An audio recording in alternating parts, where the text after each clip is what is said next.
குறைந்த விலை நிறைந்த தரம் தங்கள் தேவைகள் அனைத்தும் ஒரே இடத்தில் ஜெயச்சந்திரன். விமர்சனங்களின் அங்கீகாரமும் பெற்றோர்களின் பாராட்டுகளும் நிறைந்த பாராஷூட் இப்போது உங்கள் Disney plus Hotstar. GT Holidays, South India's #1 travel brand. You know you are special when you're with GT Holidays. Nakkheeran நேயர்களுக்கு வணக்கம். இந்தியாவில் ஒரு பெரிய பேசு பொருளை ஏற்படுத்தியிருக்கக்கூடிய ஒரு சம்பவம், பெரிய விவாதத்தை ஏற்படுத்தியிருக்கக்கூடிய சம்பவம் என்னன்னா, இப்போ சமீபத்தில் நடந்த பெங்களூர்ல அதுல் சுபாஷோட தற்கொலை தான். நம்ம டெய்லி தற்கொலைகள் இந்த மாதிரி நிறைய கேள்விப்பட்டிருக்கோம். ஆனா இவரோட தற்கொலையை எதுக்காக விவாதமா மாறுச்சு அப்படின்னு பார்க்கும்போது தான், இவரு தற்கொலை பண்றதுக்கு முன்னாடி வெளியிட்ட வீடியோ பதிவும் இவரோட இறுதி கடிதமும் தான் பல்வேறு அதிர்ச்சி அளிக்கும் விஷயங்களை அம்பலப்படுத்துது. இவர் 2019ஆம் ஆண்டு திருமணம் பண்றார். 2020ஆம் ஆண்டு குழந்தை பிறகுது உங்களுக்கு. அதுக்கப்புறம் வரக்கூடிய வருடங்கள்ல இவரோட திருமண வாழ்க்கை என்பது ரொம்ப சிக்கலா முடியுது. அவரோட மனைவியிடம் இருந்து அழுத்தம் நிறைய வருது, நிறைய பொய் வழக்குகள் என் மீது போடப்பட்டது அப்படின்ற மாதிரி பல்வேறு காரணங்களை அவர் அவரோட வீடியோவில் பதிவு பண்ணிட்டு அதுக்கப்புறம் அவர் இறக்குறார். ஸோ இந்த மாதிரி ஒரு சம்பவம் வந்து இந்தியா முழுக்க பேசு பொருளாக இருக்கிற டைம்ல தான் யுவ புரஸ்கார் விருதை வென்ற எழுத்தாளரும் விவாகரத்து தொடர்பாகவும் ஆண்கள் சந்திக்கும் சிக்கல்கள் தொடர்பாகவும் தொடர்ந்து எழுதிட்டு வரக்கூடிய திரு அபிலாஷ் சந்திரன் அவர்கள் இன்னைக்கு நம்முடைய இணைஞ்சிருக்காரு. அவர்கிட்ட நம்ம இதை பத்தி நிறைய கேட்கலாம். வணக்கம் சார். வணக்கம் சார், உங்களோட நேரத்துக்கு ரொம்ப நன்றி. இப்போ நம்ம டிவோர்ஸ் அப்படின்ற ஒரு கான்செப்டை பேசும்போது, இது வந்து கணவன் மனைவி இடையே ஒரு மியூச்சுவல் அண்டர்ஸ்டாண்டிங் இல்லாமல் இருவருக்கும் ஒரு மனம் ஒத்து போகாமல் இருக்கிற சமயத்தில் சட்டமே கொடுத்த நிவாரணம் தான் இந்த டிவோர்ஸ்ன்னு சொல்லலாம் சார். இது வந்து ஒரு 10 வருஷத்துக்கு முன்னாடி பார்த்தீங்கன்னா ஒரு டபுவாக இருந்தது. அதிகமாக நம்ம கேள்விப்பட்டிருக்க மாட்டோம் நிறையா பேர் டிவோர்ஸ் பண்ணுறத. ஆனால் இப்போ வந்து டிவோர்ஸ் அப்படின்றது அடிக்கடி நிகழக்கூடிய சம்பவமாக இருக்குது. ஒரு பக்கம் பார்த்தீங்க அப்படின்னா நம்மளுக்கே தெரிஞ்ச டெய்லி பார்க்கக்கூடிய செலிபிரிட்டிஸ், இப்போ ஜெயம் ரவி, ஏஆர் ரஹ்மான், தனுஷ், சீனு ராமசாமி போன்றவர்கள்லாம் வெளிப்படையாகவே வந்து டிவோர்ஸ் அறிவிச்சாங்க. இன்னொரு பக்கம் வந்து நம்மளுக்கு அதிகம் தெரியாத, அதிகம் கேள்விப்படாத மக்கள் வந்து தினம்தோறும் இந்த மாதிரி டிவோர்ஸ் அதிகமாக இருக்கிற சமயத்தில் தான் இந்த ஒரு கேஸை நீங்கள் வந்து கேள்விப்பட்டிருப்பீங்க. அதுல் சுபாஷோட தற்கொலை வந்து நீங்கள் கேள்விப்பட்டிருப்பீங்க. உங்களோட பேசிக் அப்சர்வேஷன் என்ன சார் இந்த விஷயத்தில்? இந்த விஷயத்துல அவர் ஒரு தற்கொலை செய்து கொண்டார் என்று சொல்வதை விட, அவர் தன்னுடைய உயிரை இந்த ஒரு பிரச்சனையை முன்னிலைப்படுத்துவதற்காக இந்த ஒரு மிகப்பெரிய ஒரு அநீதியை தனக்கும் தன்னை போன்று விவகாரத்தை சந்திக்கக்கூடிய பிறருக்கும் பிற ஆண்களுக்கும் தொடர்ந்து நடக்கக்கூடிய இந்த அநீதியை பதிவு செய்வதற்காகவும் அதற்கு எதிராக ரொம்ப வலுவாக போராடும் நோக்கத்திலும் தான் அவர் தன்னுடைய உயிரை தியாகம் செய்திருக்கிறார் அப்படின்னு நான் நினைக்கிறேன். ஏன்னா அவருடைய கடிதத்துல ரொம்ப தெளிவா சொல்றாரு, என்னுடைய இந்த வழக்கில் எனக்கு நீதி கிடைக்கும் பட்சத்தில், என்னுடைய சாம்பலை கங்கையிலும் இல்லாத பட்சத்தில், இந்த நீதிமன்றம் எனக்கு நீதி தரவில்லை, என்னுடைய உயிரை நான் விட்ட பிறகும் எனக்கு நீதி தராத பட்சத்தில் என்னுடைய சாம்பலை சாக்கடையிலும் கரைத்து விடுங்கள், நீதிமன்றத்துக்கு எதிரே இருக்கக்கூடிய சாக்கடையில் கரைத்து விடுங்கள் அப்படின்னு சொல்றாரு. அவருடைய இலக்கு வந்து நீதிமன்றமும் நீதிமன்ற நடைமுறையுமாகத்தான் இருக்கிறது. இந்த நீதிமன்றமும் அதனுடைய நீதியும் சட்டங்களும் எந்த அளவுக்கு பாரபட்சமாக உள்ளவை, அவை எந்த அளவுக்கு ஆண்களை தொடர்ந்து ஒடுக்குகின்றன என்பதை அவர் வந்து பதிவு செய்ய விரும்புகிறார். அதற்கு எதிராக தன்னுடைய குரலை வலுவாக அவர் முன்வைக்க விரும்புகிறார். அதுக்காக தான் அவருடைய உயிரை கொடுத்திருக்கார் அப்படின்னு நினைக்கிறேன். நீங்க கிட்டத்தட்ட ஒரு ஒரு செங்கொடி மாதிரியானவங்க, ஒரு சில நேரங்களில் நம்முடைய மிகப்பெரிய தமிழ் எழுச்சிக்காக போராடிய பலரும் 1960களில் கூட அப்படி நடந்திருக்கு. அப்போ அவங்க என்ன பண்ணுவாங்க, தங்களுடைய உயிரை கொடுத்து தங்களுடைய இயக்கம் குறித்த ஒரு பெரிய ஒரு வலுவான பார்வையை, ஒரு தாக்கத்தை சமூகத்தில் ஏற்படுத்த வேண்டும் என்று நினைப்பார்கள். அந்த மாதிரியான உயிர் தாகமாக தான் நான் நினைக்கிறேன், வெறுமனே தற்கொலை மட்டுமே கிடையாது. சார், இப்போ நீங்க சொன்னது போல அவரோட கடிதத்துல வந்து எனக்கு நீதி கிடைக்காவிட்டால் என்னுடைய சாம்பலை நீதிமன்றம் வாசல் இருக்கக்கூடிய சாக்கடையில கழிச்சிருங்கன்னு சொல்லியிருக்காருல்ல. ஸோ இந்த மாதிரி கேஸ்லலாம் நீதி கிடைக்கிறதுக்கு என்ன மாதிரி வாய்ப்புகள் இருக்கு சார்? நீதி வந்து மறுக்கப்படுகிறதா, இல்ல வந்து என்ன மாதிரி வாய்ப்புகள் இருக்கு இந்த மாதிரி கேஸ்ல நீதி கிடைக்கிறதுக்கு? ஒரு பக்க சாய்வாக அந்த அமைப்பு இருப்பதனால் முழுமையாக அந்த அமைப்பை முறியடித்து ஒருவரால் நீதியை பெறுவது என்பது மிக மிக சிரமமானது. அல்லாவிடில் அவர் கடுமையான ஒரு நீண்ட கால போராட்டத்திற்கு அவர் முன்வர வேண்டும். அதே போல அவருக்கு நிறைய பணம் இருக்க வேண்டும். நிறைய பணமும் செலவு செய்வதற்கு நிறைய நேரமும் மனத்திராணியும் அவருக்கு இருக்க வேண்டும், அந்த மனத்திற்பமும் இருக்க வேண்டும். அப்போதான் அந்த மாதிரியான ஒரு முழுமையான ஒரு பாரபட்சமான ஒரு அமைப்புக்குள் இருந்து கொண்டு ஒருவர் போராடி வெல்ல முடியும். அது வந்து எளிமையானது அல்ல. குறிப்பாக உங்களுக்கு பல்வேறு தினசரி கடமைகளும் பல்வேறு விதமான பொறுப்புகளும் இருக்கும் போது நீங்கள் உங்களுடைய வேலையை செய்ய வேண்டும். இன்னைக்கு ஒரு 15 மணி நேரம் ஒருத்தங்களும் வேலை செய்யறாங்க, 14 மணி நேரம் 15 மணி நேரம் இன்னைக்கு ஐடில வேலை செய்யறாங்க அப்படின்னா அவர் வந்து மிகப்பெரிய ஒரு பொறுப்பில் இருக்கக்கூடிய ஒருத்தர். ஒரு ஐடி கம்பெனியில. அப்ப அவருக்கு எவ்வளவு வேலைகள் இருக்கும். அவர் எல்லாத்தையும் விட்டுட்டு அந்த ஒரு நீதியை நாடி அவரை ஓட முடியல. அப்புறம் இன்னொரு பக்கம் அவருடைய குழந்தை அவர்கிட்ட இருந்து பிடிச்சிடுறாங்க. அவருடைய குடும்பத்தில் இருக்கக்கூடியவர்கள் மீது 10க்கும் மேற்பட்ட பொய் வழக்குகளை போடுறாங்க. இவ்வளவு பிரச்சனைகள் வந்து தொடர்ச்சியாக பல்வேறு ஒரு தளங்கள்ல இருந்து பல்வேறு முனைகள்ல இருந்து அவருக்கு தாக்குதல்களாக வந்து கொண்டிருக்கும் போது அவர் உண்மையிலே அவருக்கு என்ன பண்ணுன்னு தெரியல. அப்போ ஒரு கணம் அவர் கடுமையான நெருக்கடியில் தள்ளாடி தடுமாறி போகும்போது சில நேரங்களில் இப்படியான முடிவை எடுப்பார்கள். ஆனா இன்னொரு பக்கம் பாத்தீங்கன்னா அவருக்கு தான் என்ன செய்யறவங்க தெரிஞ்சிருக்கு. ஒரு கடுமையான மன அழுத்தத்தில் அவர் இதை செய்வதாக சொல்ல முடியாது. அவருக்கு ஒரு தெளிவான பார்வை இருக்கிறது.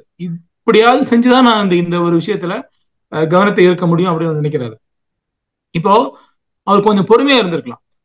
பொறுமையா இருந்து உயிருடன் இருந்து இந்த ஒரு யுத்தத்தை அவர் நேரடியாக இந்த அமைப்புக்கு எதிராக அவர் செய்திருக்க வேண்டும்.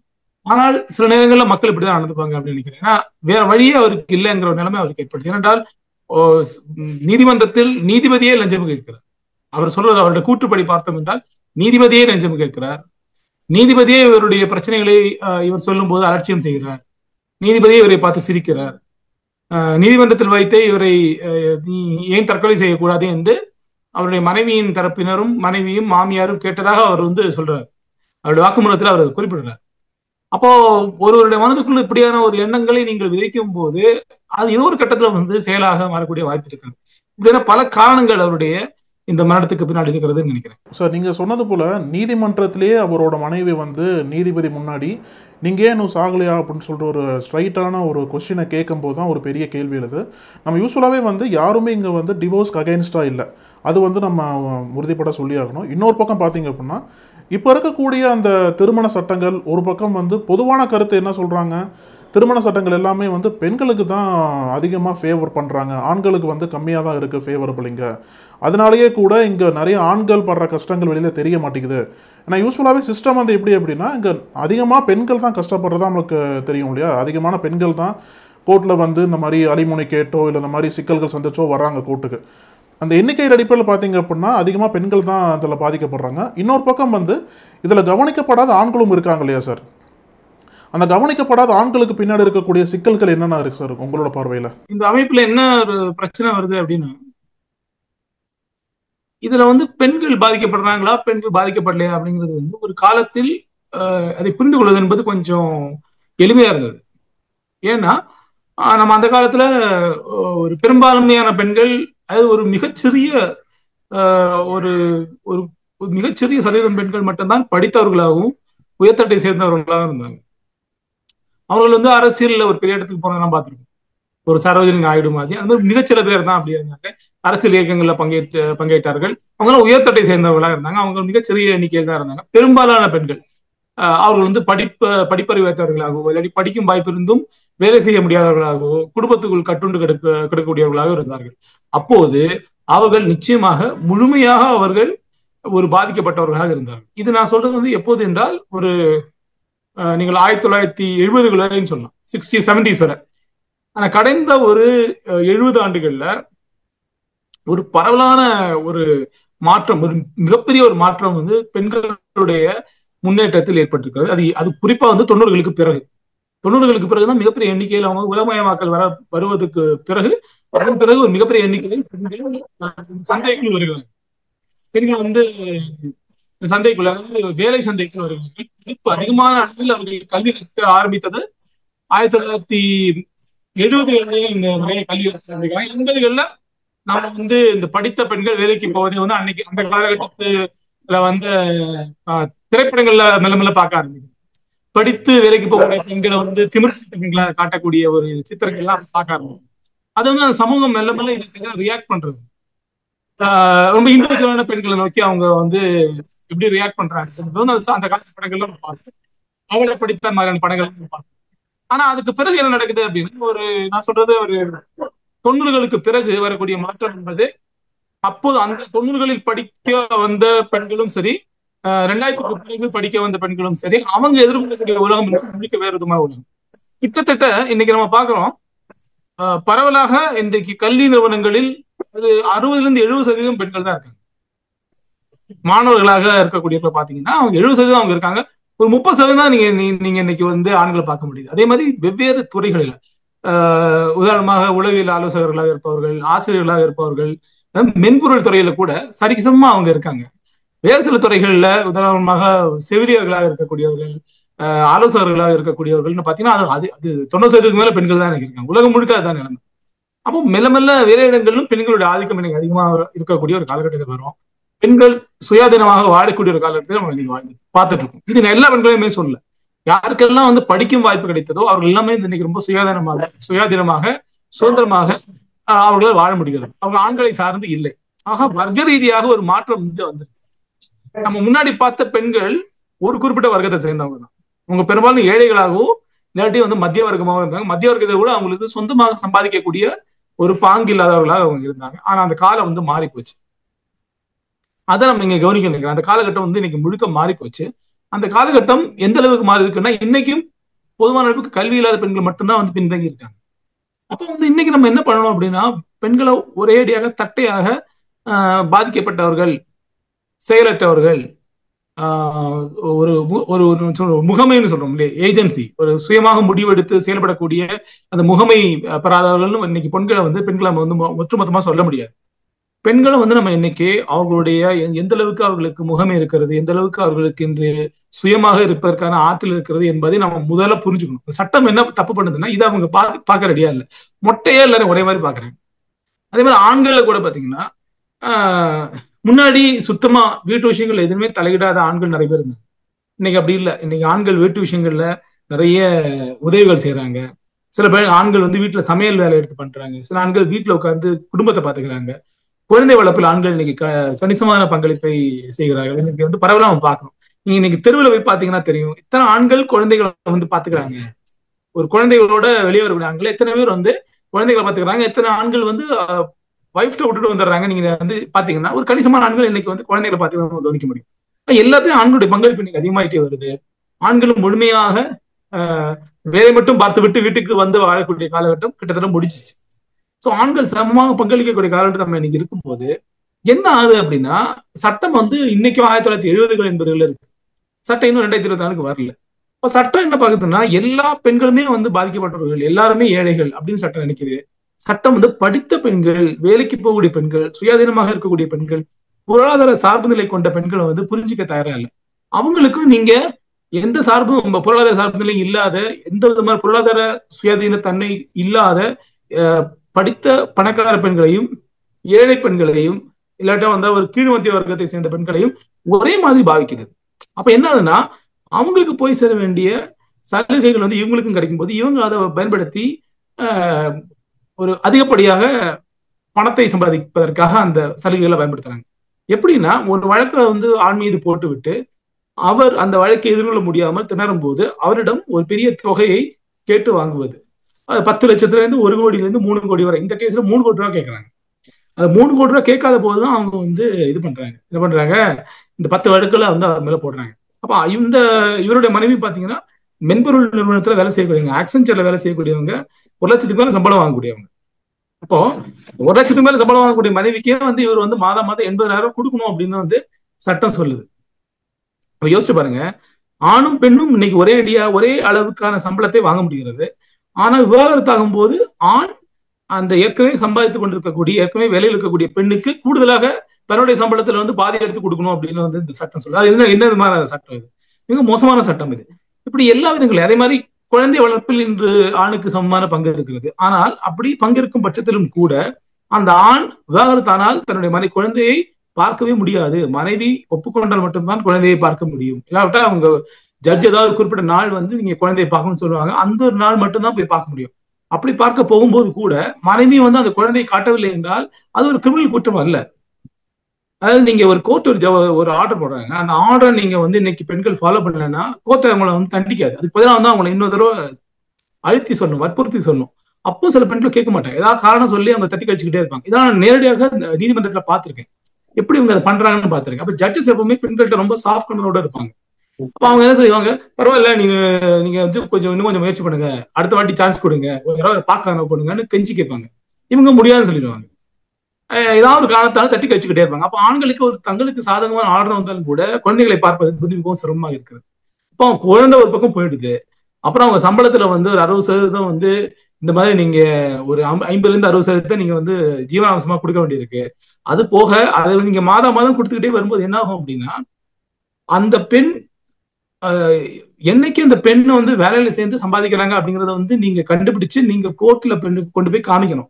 அந்த பெண் வந்து நான் வேலை செய்யறேன்னு போய் சொல்லிட்டு அவங்க தொகையை வாங்கிட்டே இருந்தாங்கன்னா நீங்க ஒண்ணுமே பண்ண முடியாது. அதே மாதிரி அந்த பெண் நாளைக்கு எதிர்காலத்துல திருமணம் செஞ்சாலும் கூட அந்த விஷயத்த நீங்க கண்டுபிடிச்சு அந்த தகவல் எடுத்து போய் நீதிமன்றத்தை நீங்க சமர்ப்பித்து நீங்க திரும்ப ஒரு அப்பீல் போடணும். அப்பதான் நீதிமன்றம் என்ன பண்ணுவாங்க, ஜீவனாம்சத்தை கேன்சல் பண்றதா வேணாமா அப்படிங்கிற முடிவுக்கு வரும். யோசிச்சு பாருங்க, எல்லாமே நீங்க ஒரு ஆள் தான் பண்ணணும். நீ இதை கூட நீதிமன்றம் எடுத்து பண்ணாது. அப்போ இது பெரிய ஒரு நெருக்கடியை வந்து உங்க மேல போடுது. நீங்க வாழ்நாள் பூரா வந்து அவங்களுக்கு பணம் கொடுத்துக்கிட்டே இருக்காங்க. அவங்களுக்கு சுயமாக சம்பாதிக்கக்கூடிய ஒரு திறனும் அதற்கான கல்வியும் அவங்களுக்கு இருந்தாலும் கூட நீங்க அவங்களுக்கு பணம் கொடுத்துக்கிட்டே இருக்கணுங்கிற ஒரு கட்டாயத்தை வந்து அவங்க மேல போடுது. நிறைய ஆண்கள் என்ன நினைக்கிறாங்கன்னா, நீங்க என் மேல போய் வழக்கா போடுறீங்க, என் குழந்தைய என்கிட்ட பிரிக்கிற, எனக்கு உங்க கூட வாழ விருப்பம் இருக்கா, நீ என்ன வேணா சொல்லி போற, அதனால அவனுக்கு காசு மட்டும் இது கொடுத்துட்டு இருக்கணும் அப்படிங்கிற கேள்வி வந்து ஆண்களுக்கு. சார் எனக்கு இன்னொரு கேள்வி என்னன்னா, அதில் நீங்க இந்த ஜீவனாம்சம் சொன்னீங்களா சார், அலிமொழி சொன்னீங்க இல்லையா சார், இந்த ஜீவனாம்சம் சட்டத்தை வந்து ஆண்களோ பெண்களோ மிஸ்யூஸ் பண்றாங்களா சார், தவறா கொண்டு போயிட்டு இருக்காங்களா? என்ன நடக்குது அப்படின்னா, ரெண்டு விதமா இதை டீல் பண்றாங்க. ஒன்று, ஏழைகளை பொறுத்தவரையில், அதாவது சுயமாக ஒரு ஒரு ஒரு அலுவலகத்தில் வேலை செய்யக்கூடியவர்கள் தங்களுடைய சம்பளத்தை ஜிஎஸ்டில அவங்க, நீங்க ஒரு பொருள் வாங்கும்போது ஜிஎஸ்டி கட்டுறீங்க, அது மாதிரி நீங்க வந்து சம்பளம் வாங்கும்போது நீங்க டாக்ஸ் கட்டுறீங்க. ஸோ எல்லாமே இன்னைக்கு வந்து பதிவாயிடுது. அந்த மாதிரி உங்களுடைய பேன் நம்பரை வச்சு நீங்க பார்க்க முடியும், என்னெல்லாம் நீங்க செலவு பண்றீங்க, என்னெல்லாம் வரி கட்டுறீங்கன்னு பார்க்க முடியும். ஆனா அந்த மாதிரி அந்த அந்த ஒரு ஜிஎஸ்டிக்குள்ள வராதவங்க, டாக்ஸேஷனுக்குள்ள வராதவங்க இருக்காங்க. அவங்க பெரும்பாலும் வந்து என்ன பண்ணுவாங்கன்னா, தொழில் செய்யக்கூடியவங்களா இருப்பாங்க. அந்த மாதிரியான ஆட்கள் இருந்து இந்த சிஸ்டத்தை தப்பிச்சிடுறாங்க. அவங்க வந்து என்ன பண்றாங்கன்னா, ஜீவனாம்சம் கொடுக்கணும் அப்படின்னு ஆர்டர் போட்டா கூட அவங்க ஃபாலோ பண்ண மாட்டாங்க. அவங்க வேற எங்கேயாவது போயிடுவாங்க. நீங்க அவங்கள தேடி பிடிக்க முடியாது. அவங்க கொடுக்கலன்னா கோர்ட் வந்து அவங்களுக்கு ஒரு 6 மாசம் சிறை தண்டனை கொடுக்கலாம். ஆனா அவங்க எங்க இருக்காங்க கண்டுபிடிக்கணும் இல்ல. அந்த மாதிரி சில பேர் இருப்பாங்க, அவங்க ஜெயிலுக்கு போறதை பத்தி கவலைப்பட மாட்டாங்க. சில பேருக்கு வேலையும் இருக்காது. அந்த மாதிரி பொறுப்பு இல்லாதவங்களை வந்து இந்த சட்டம் வந்து ஒரு விதத்துல கட்டுப்படுத்தும். அது நியாயமான சட்டம் அந்த விதத்துல. ஆனா எல்லாருமே அப்படி இருக்கிறது இல்லை. பெரும்பாலும் ஆட்கள் நீங்க கோர்ட்டுக்கு வந்து பாத்தீங்கன்னா, ஏழைகளை வந்து கோர்ட்டுக்கு வரதை விட மத்திய வர்க்கமும் மேல் மத்திய வர்க்கமும் தான் அதிகமாக கோர்ட்டுக்கு வராங்க. அப்ப இது யாருக்கான சட்டமா இருக்கணும்னா, ஏழைகளுக்காக உருவாக்கப்பட்ட சட்டம், ஏழை பெண்களை பாதுகாப்பதற்காக உருவாக்கப்பட்ட சட்டம். ஆனா ஏழை பெண்கள் வந்து கோர்ட்டுக்கே வரதில்லை.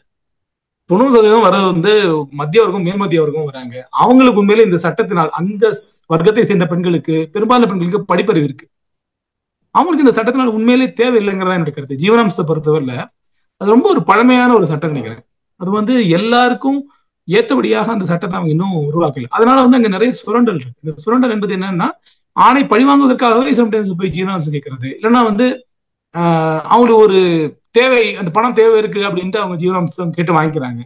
ஆனா அதற்கு ஏற்றபடி அவர்களுக்கு பொருளாதார தேவைகளும், அவர்களுக்கு சொந்தமாக வேலை செய்ய முடியாத நிலைமையெல்லாம் இருக்கிறது இல்லை. நிறைய பேருக்கு அதுக்கு போதுமான அளவுக்கு வசதி இருந்தாலும் கோர்ட் என்ன பண்ணுதுன்னா, அதை போதுமான அளவுக்கு ஆய்வு செய்வதற்கு கோர்ட் முற்படுவதில்லை. உதாரணமா, என்னுடைய எதிர்கட்சி சம்பாதிக்கிறாங்க, அவங்கள்ட்ட சொத்து இருக்கு அப்படிங்கிறத நான் தான் நிரூபிக்கணும். கோர்ட் வந்து செக் பண்ணாது. கோர்ட் போலீஸ்ட சொல்லி நீங்க விசாரிச்சு இந்த அம்மாவுக்கு காசு இருக்குதான்னு பாரு, இவங்களுக்கு சொத்து இருக்கான்னு பாருன்னு கோர்ட் சொல்லாது. கோர்ட் என்ன சொல்லுவாங்க அப்படின்னா, எதிர்கட்சி கிட்ட சொல்லுவாங்க, நீங்க போயிட்டு செக் பண்ணுங்க, நீங்க வந்து அவங்க சம்பாதிக்கிறாங்க, அவங்கள்ட்ட பணம் இருக்குன்னு உங்களுக்கு தெரிஞ்சுன்னா எனக்கு அதுக்கான ஆதாரத்தை கொடுங்கன்னு சொல்லுவாங்க. நம்மளால வந்து எல்லாராலையும் அந்த ஒரு துப்பறியும் வேலையை செஞ்சு அதெல்லாம் கண்டுபிடிக்க முடியாது. இப்போ பெரும்பாலான நேரங்கள் என்ன ஆகுதுன்னா, நீங்க இந்த ஜீவனாம்சம் என்பது மொட்டையா வந்து பெண்கள்லாம் அவங்க கொடுத்துட்றாங்க. பெண்களுக்கு அந்த தகுதி இருக்கான்னு அவங்க பாக்குறது இல்லை. ஸோ என்ன பொறுத்தவரை இந்த சட்டத்தை அவர்கள் வர்க்க ரீதியாக பார்க்க வேண்டிய அவசியம் இருக்கு. சட்டத்தை திருத்தணும். எப்படி திருத்தணும் அப்படின்னா, ஒரு ஒரு வர்க்க ரீதியாக இப்போ பாதிக்கப்பட்ட பெண்களுக்கு மட்டும் இந்த சட்டத்துக்கான அனுகூலங்களை கொடுக்கணும். எல்லா பெண்களுக்கும் அது கொடுக்க வேண்டிய அவசியம் இல்லை அப்படின்னு தான் நினைக்கிறேன். சார், இப்போ இதில் இன்னொரு விஷயம் நம்ம பார்க்கணுன்னா, இந்த அதுல் சுபாஷ் வந்து பல்வேறு காரணங்கள் சொல்கிறார். அந்த மாதிரி என் மேலே 10க்கும் மேற்பட்ட பொய் வழக்குகளை போட்டாங்க, அப்புறம் வந்து நான் டார்ச்சர் பண்ண தான் போயிட்டு கம்ப்ளைண்ட் பண்ணாங்க, அதையும் தாண்டி பல்வேறு இந்த மாதிரி தொடர்ந்து டவுரி கேட்குறாங்க அப்படின்ற மாதிரி கம்ப்ளைண்ட்லாம் பண்ணாங்க. அவர் முக்கியமாக சொன்ன கம்ப்ளைண்ட் என்ன அப்படின்னா, எனக்கு அதிகமாக அலைய வச்சாங்க. இப்போ பெங்களூர் ஒர்க் பண்ணிருக்கிறவர் வந்து பீகாரில் கேஸ் போட்டு இவர் ஒவ்வொரு ஹியரிங்கும் அவங்க போயிட்டு வர மாதிரி இருந்தது. ஸோ இந்த மாதிரி வந்து அலைச்சலும் அவர் வந்து காரணமாக சொல்கிறாரு. இப்போ இதில் ஒரு கேள்வி என்னென்னா சார், இப்போ பெண்கள் வந்து அவங்களுக்கு ஏற்ற மாதிரி கன்வீனியண்ட்டாக அவங்க டிசைட் பண்ணிட்டு அங்கே இங்கே வேணால் கேஸ் போடலாமா, அந்த மாதிரி போட்டாங்க அப்படின்னா இதுல வந்து ஆண்களுக்கு வரக்கூடிய பாதிப்புகள் என்னென்ன சார் இருக்கு? மிகப்பெரிய பாதிப்புகள் இருக்கு. எப்படி அப்படின்னா, நான் ஒரு உதாரணம் சொல்றேன். நான் வந்து நீதிமன்றத்துக்கு என்னுடைய தனிப்பட்ட வழக்குக்காக நீதிமன்றத்துக்கு சென்றிருந்த போது ஒருவரை சந்தித்தேன். அவருடைய மனைவி திருவனந்தபுரத்தில் மென்பொருள் நிறுவனத்தில் வேலை செய்து கொண்டிருந்தார். அவர் சென்னையில் வேலை செய்து கொண்டிருந்தார். 2 பேரும் 2 ஊர்களில் வேலை செஞ்சுட்டு இருக்காங்க. 2 பேரும் பிரிஞ்சுட்டாங்க. 6 மாதங்களாக அவர்கள் சேர்ந்தே இல்லை, தனி ஊர்களில் வாழ்ந்துட்டு இருக்காங்க. இப்ப அவங்க திருவனந்தபுரத்திலிருந்து ஒரு வழக்கு போடுறாங்க. அதுல இதே மாதிரி வன்கொடுமை தடை சட்டம், அதுக்கப்புறம் பாலியல் சட்டம், அப்புறம் பல்வேறு வழக்குகள், ஒரு 5-6 வழக்குகள்ல பிரிவுகள்ல அவர் மேல வழக்கு போடுறாங்க. போட்டுட்டு இவருடைய பழைய முகவரிக்கு இவங்க இதா அனுப்புறாங்க. கோர்ட்டுடைய நோட்டிபிகேஷன் பழைய முகவரிக்கு அனுப்புறாங்க. அந்த முகவரியில இவருக்கு போய் சேரல. இவர் வேற வீட்டுக்கு மாறிட்டாரு. அப்போ அந்த வீட்டுல இருந்த ஒரு ஹவுஸ் ஓனர் அந்த கடிதத்தை எடுத்து இவரை கூப்பிட்டு, இந்த மாதிரி உனக்கு லெட்டர் வந்திருக்குன்னு சொல்லும்போது இவர் போய் பார்க்கும்போது இவருக்கு தெரிய வருது, கோர்ட்டுடைய ஆர்டர் ரொம்ப முன்னாடி இருந்தே வந்துட்டு இருக்கு அப்படின்னு. இப்ப இவர் அங்க போகாதனால இவங்க என்ன பண்ணிட்டாங்கன்னா, ஒரு வழக்குல எப்படி சொல்லுவாங்க, அதாவது இன்ன அப்சென்ஷியா, ஒருத்தர் இல்லாத நேரத்துல அவர் தொடர்ந்து அவர் வரல, வழக்குக்கு ஆஜராகலைன்னா அவருக்கு எதிராகவே தீர்ப்பு வந்துடும். அந்த மாதிரி ஒரு வழக்குல அவருக்கு எதிராக தீர்ப்பு வந்துருச்சு. அடுத்தடுத்த வழக்குல சந்திக்கிறதுக்காக அவர் ஒவ்வொரு முறையும் தன்னோட வேலையை விட்டுட்டு அவர் அங்க போறாரு, திருவனந்தபுரம் போறாரு. போயிட்டு அவர் சொன்னாரு, எனக்கு அவ்வளவு கஷ்டமா இருந்ததுங்க, ஒரு வழக்க திருவனந்தபுரம்ல போடுறாங்க, ஒரு வழக்க சென்னையில போடுறாங்க, மாறி மாறி அலைஞ்சுக்கிட்டே இருக்கேங்க. என்னால போய் அந்த கோர்ட்ல போய் சொன்னாலும் கோர்ட்ல அவங்க ஏத்துக்க மாட்டேங்கிறாங்க, நான் இந்த ஊர்ல இருக்கேன் அப்படின்னு சொன்னா ஏத்துக்க மாட்டேங்கிறாங்க, எங்களுக்கு எங்க திருமணம் ஆச்சுங்கிறது கூட அவங்க பொருட்படுத்த மாட்டேங்கிறாங்க, அந்த பெண் எங்க வசிக்கிறாங்களோ அங்கதான் கேஸ் நடத்தணும் அப்படின்னு அவங்க பிடிவாதமா இருக்காங்க அப்படின்னு அவர் சொல்லிட்டு புலம்புனாரு. இது நான் சொல்றது ஒரு ஒரு எந்த உடல் பாதிப்பும் இல்லாத ஒருவர் எதிர்கொள்ளக்கூடிய பிரச்சனை. அப்புறம் இன்னொரு விதமான ஒரு பிரச்சனை இருக்கு. உங்களுக்கு உதாரணமா ஏதோ உடல் சார்ந்த பிரச்சனைகள் இருக்குன்னு வச்சுக்கோங்க. நீங்க ஒரு மாற்றுத்திறனாளியா இருக்கீங்க அப்படின்னா, இந்த சட்டம் என்ன சொல்றது என்றால், நீங்கள் மாற்றுத்திறனாளியாக இருந்தாலும் கூட எந்த இடத்துல வழக்கு போடப்படுதோ, எந்த இடத்துல அந்த மனைவி வழக்கை நடத்த விரும்புகிறாரோ அங்கதான் இவர் பயணம் பண்ணி போகணும் அப்படின்னு சொல்லுவாங்க. இது எவ்வளவு கொடூரமான விஷயம் யோசிச்சு பாருங்க. எங்கிட்ட ஒரு வக்கீல் ஒரு கேஸ் சொன்னாங்க. இது மாதிரி ஒரு கண் பார்வை இல்லாத 2 பேர் அவங்க விவாகரத்து பண்ண முடிவு பண்றாங்க. ஒருத்தர் டெல்லியில இருக்காரு, ஒருத்தர் சென்னையில இருக்காங்க. அந்த அந்த அந்த மனைவி டெல்லியில இருக்காங்க. அவங்க அங்க இருந்து வழக்கு போடுறாங்க, அங்க எனக்கு கேஸ் நடத்தணுங்கிறாங்க. இவரால இங்க டிராவல் பண்ணி அங்க போக முடியாது. இந்த மாதிரி எல்லாம் பிரச்சனைகள் வருது. அப்ப இவங்க என்ன பண்றாங்கன்னா, இந்த ஒரு விஷயத்தை, இந்த சட்டம் என்ன சொல்றது அப்படின்னா, பெண்கள் எங்கே வாழ்கிறார்களோ அங்கே வழக்கு நடத்த வேண்டும். ஒன்று, பெண்களுக்கு இன்னொரு இடத்துல நீங்க வழக்கு நடத்தினா கூட அங்க பெண்களால் பயணம் பண்ண முடியல, போய் அந்த வழக்காடு மன்றத்துக்கு போக முடியாத பட்சத்தில் அது ஆன்லைன்ல அந்த வழக்கு நடத்தணும் அப்படின்னு சட்டம் தெளிவா சொல்லுது. ஆனா அந்த ஒரு சலுகையை சட்டம் மாற்றுத்திறனாளிகளுக்கோ இல்லாவிட்டா வேற நடைமுறை சார்ந்த பிரச்சனைகள் காரணமாக பயணம் பண்ண முடியாத ஆண்களுக்கோ கொடுப்பது. இந்த பெண்கள் என்ன பண்றாங்க, இதைதான் சாக்குன்னு சொல்லிட்டு அவங்க இதை பயன்படுத்திக்கிட்டு அவங்க இந்த இந்த பிரச்சனை இதை பயன்படுத்திக்கிட்டு ஆண்கள் அதிகமா நெருக்கடிக்குள்ளாக்கி அந்த வழக்க தங்களுக்கு சாதகமா ஒரு பேரம் பேசி முடிப்பதற்கு, நெருக்கடி கொடுப்பதற்கு இதை அவங்க பயன்படுத்துறாங்க. இவருடைய விஷயத்துல என்ன நடந்திருக்காங்க, கிட்டத்தட்ட ஒரு ஆண்டுக்கு அவர் 40-60 முறைகள் அவர் பயணம் பண்ணியிருக்காரு. பெங்களூர்ல இருந்து அங்க ராஜஸ்தான் வர அவர் பிளைட்ல போயிருக்காரு, ட்ரெயின்ல போயிருக்காரு, பல முறைகள் அவர் பயணம். ஏன்னா அவர் மேல அவங்க கிட்டத்தட்ட 8-10 வழக்குகள் அவர் குடும்பத்து மேல போட்டிருக்காங்க. சோ நீங்க ஒரே மாசம் 4 ஹியரிங் 5 ஹியரிங் உங்களுக்கு இருக்கும். அப்ப நீங்க உங்க வாழ்நாள்ல பெரும்பகுதியை நீங்க கோர்ட்லயே கழிக்க வேண்டியிருக்கும், பொய் வழக்குகள். சோ ஒவ்வொரு பொய் வழக்கை சந்திக்கிறதுக்கு நீங்க அலைஞ்சுக்கிட்டே இருக்கணும். அப்ப ரொம்ப சிரமமான விஷயம். அப்படி ஒரு முக்கியமான பொறுப்புல இருக்கக்கூடிய ஒருவர் அப்படிப்பட்ட விஷயங்களை செய்யும் போது அவருக்கு வேலை போக வேண்டிய வாய்ப்பு இருக்கு. நீங்க தொடர்ந்து ஆபீஸ்க்கு வரல, நீங்க உங்களால வேலையை செய்ய முடியல, நீங்க அதிகமா லீவ் எடுக்கிறீங்கன்னா உங்க வேலையில தூக்கிடுவாங்க. வேலையில தூக்கினா கூட நீதிமன்றம் என்ன சொல்லணும்னா, நீங்க அதே அளவுக்கு ஜீவனாம்சம் தான் கொடுக்கணும், 80,000 தான் கொடுக்கணும் மாசம் சொல்றாங்க அப்படின்னா, இவரால எனக்கு வேலை இல்லைன்னு சொன்னா கூட அவங்க ஏத்துக்க மாட்டாங்க. அப்ப அவங்கள என்ன உண்மையை சொன்னாலும் அவங்க ஏத்துக்க மாட்டாங்க. நீ எதை சொன்னாலும், எனக்கு உடம்பு முடியலன்னு சொன்னீங்கன்னா, இல்ல நீ பொய் சொல்ற, ஒரு சலுகைக்காக நீ பொய் சொல்றேன்னு சொல்லுவாங்க. எனக்கு வேலை போயிடுச்சுன்னா நீ என்ன பொய் சொல்றேன்னு சொல்லுவாங்க. ஆனா பெண்கள் தரப்புல இருந்து எனக்கு வேலை இல்லைன்னு சொன்னா உடனே ஏத்துப்பாங்க. நீ பொய் சொல்றேன்னு அங்க சொல்ல மாட்டாங்க. சோ ஆண்களை முழுக்க பொய் சொல்லக்கூடியவர்களாகவும், சுரண்டக்கூடியவர்களாகவும், கொடுமைப்படுத்தக்கூடியவர்களாகவும் நம்பக்கூடிய ஒரு அமைப்பு இந்த நீதிமன்றத்துக்குள் இருக்கிறது. அப்ப அவங்க அதனால அதுக்குள்ள நீங்க போய் லாக் ஆயிட்டீங்கன்னா நீங்க தப்பிக்கவே முடியாது. அதுதான் இவர் எது பண்றது. சார், இப்போ டிவோர்ஸ்ன்ற கான்செப்ட் வரும்போது நமக்கு அதிகம் தெரியக்கூடிய பிரச்சனைகள் என்ன அப்படின்னா, அவங்களுக்கு இருக்கக்கூடிய மன உளைச்சல், அப்புறம் அவங்களோட பிரிவு, அப்புறம் அவங்களோட குழந்தைகளோட எதிர்காலம் பற்றி தான் நமக்கு அதிகம் தெரியும்.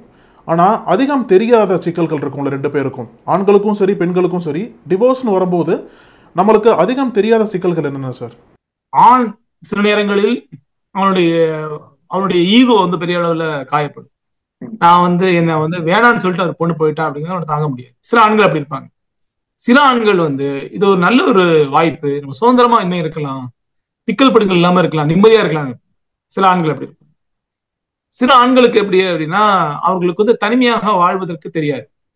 இளமையிலிருந்தே அவர்கள் கூட யாரா இருந்துகிட்டே இருப்பாங்க.